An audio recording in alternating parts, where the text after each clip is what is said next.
what they should do is have a mid-teen, and then if they really must have an AO, then they might as well just remove the mature rating then, if they really must. Although that's unadvisable. Something else I noticed, is it really, I have to ask, is it really fair? Is it really fair to the rights of kids to say that you can't play this game because you're 1 year too young? Even if the kid knows it's fine, the parents are okay with it. I mean, I think they should be able to go buy the games without having their parents to come along. Unless they have an ID and stuff. Yeah. But that's kind of like taking away some of their rights, isn't it?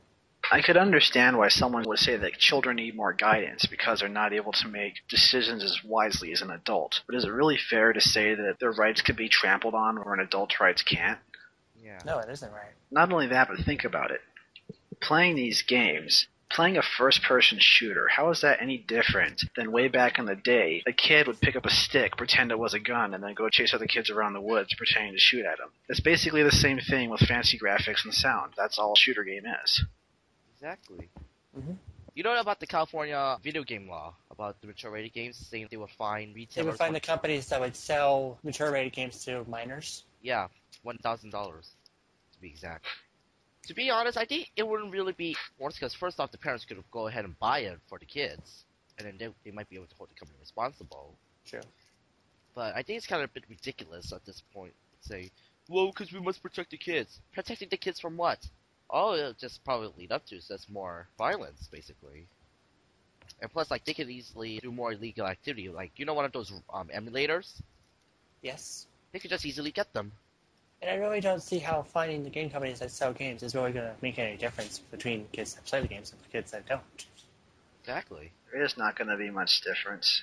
And if any. Really, I also have to wonder, even if it's a little kid playing a violent game, even a kid should be able to look and see that this is a game console or this is a computer. This is not real life. The kid should be able to tell that there's a difference between make-believe and reality.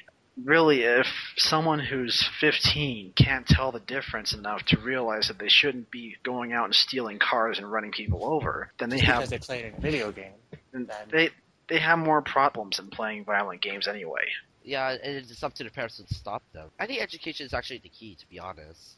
Educating the kids. Better education? Yeah, and education to educate the parents also, to be honest. What do you recommend? I recommend teaching the kids this is not real, this is violence a little bit more extensively. And it'll teach the parents how to just monitor them a little bit. If they really start going insane, then they should know what to do. They need to do what they need to do. Good point. One of the things that I don't know if most people know about or not, but a lot of kids way back in the day, they could get guns. They could go out and actually shoot things. And yet, kids didn't kill each other. There was no huge school shootings all over the news. Things were a lot more peaceful. Even when it comes to what they saw, back in the days of 1940s, World War II, you had war going on, and the kids knew about the war. There was propaganda all over the place. Some of it was rather nasty. I would say that the whole baby killer pamphlet was worse than any modern video game. Yet, kids were still relatively peaceful. There was no school shootings or any of that going on. Whereas nowadays, it's a lot harder for kids to get guns. Things are relatively tame, yet kids are more violent. They go out and shoot up schools today. They used to not do that. So, if it's not the environment, how gross the environment is, how grotesque it is, how violent it is, and it's not the availability of things like guns and stuff, then what is it? What changed in the last time period that causes this? We have to look at things like populations getting more packed together, people getting more stressed, kids not having parents, having to grow up on the streets, kids in poverty, more drugs, things like that. Video games are not the only thing. In fact, video games are being kind of used as a scapegoat by politicians here. Yeah, basically, let's just reach their political game. Exactly. I think that they should be focusing on better issues like the war, the budget. So basically the government is just using video games as a scapegoat to not focus on more important things, right? Yeah, and then I also have to blame the media also, to be honest. How?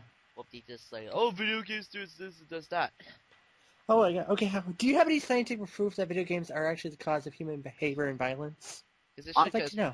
basically research didn't show anything, any significant results, as I said earlier. Exactly. You can't prove this thing from research. Actually, we found a report of research being done that shows there's actually no link between violent games and school shootings and such. Exactly. That's my point. The media is to blame, to be honest. The media? Yeah.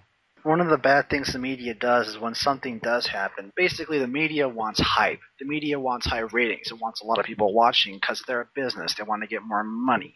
Well, one of the things they do is they put out a lot of sensational news. And if causing a moral panic involving video games is going to get them more money, they're going to do it, even if it's not actually the truth. And when they do it, it spreads the word all over the place, and now you've got everyone thinking that video games are the problem.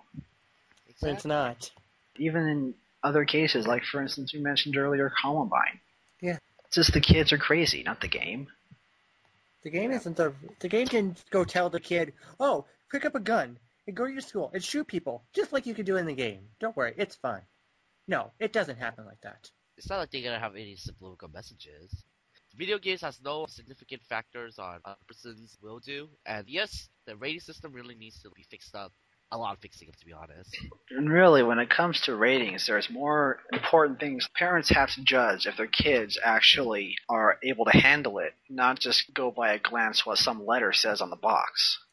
Yeah, maybe a picture is worth 1,000 words, but come on, it's only 1,000 words. It would be 1,000 words, except it's only one letter. The letter that I would give to this rating system would be a big fat F. Because Welcome- it doesn't show anything. It's Welcome not to the beneficial at all. Yeah. And then yet we plus, still have it, and we haven't done anything about it. it was at the back. It's at the back, and it's like, oh, who will go look at the back, to be honest? You know what really sucks? If you're going to have a rating system, why do you put what the content is the highest game content on the back of the game cartridge? Is everyone going to look there and see? Why don't you maybe like put it in the front? That would make more sense. Put somewhere where it's more noticeable. The front. I mean, it's really the idea of providing more information so that parents have more information to make wiser choices. Children are brought up in a better environment. It's a pretty noble idea, but you have to keep in mind it shouldn't be taken too far. It should be just considered just that, just information. It's not the absolute rule to go by. It's just a letter on a box. Yeah. Some kids can have more violence than things than others better. Like, come on.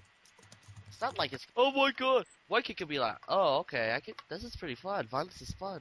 And then they don't do anything, while the other person's going like, oh my god! Violence is the end of the world!